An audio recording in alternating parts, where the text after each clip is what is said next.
Le prophète Isaïe annonce un renouvellement des merveilles de l'Exode, un nouveau chemin de liberté vers Jérusalem. La vie humaine n'est pas un fleuve tranquille, mais elle est faite d'épreuves, alternant avec des périodes plus sereines. Épreuves causées par les hommes, guerre, oppression, exploitation des enfants, des femmes, des pauvres.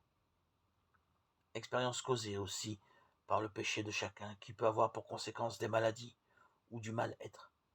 Mais rien n'est définitivement perdu, car Dieu ne cesse de faire du nouveau.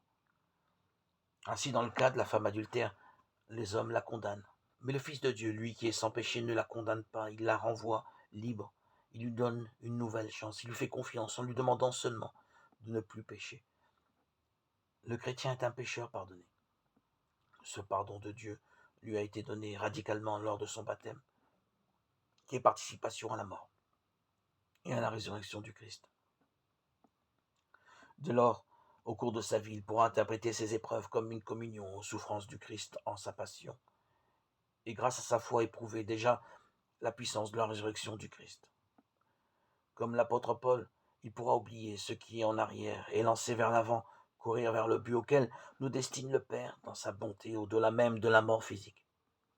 Ainsi, la vie de l'être humain sur cette terre marquée par la souffrance, le péché et la mort reçoit-elle une orientation dynamique, donnant aux croyants une espérance qui lui permet en toutes circonstances de louer la louange de Dieu, de le chanter. Seigneur Jésus, toi qui es sans péché au Christ, toi qui nous relèves de nos fautes, toi qui nous appelles à une vie renouvelée, je veux te louer, te chanter, te glorifier et vivre fidèle à ta parole.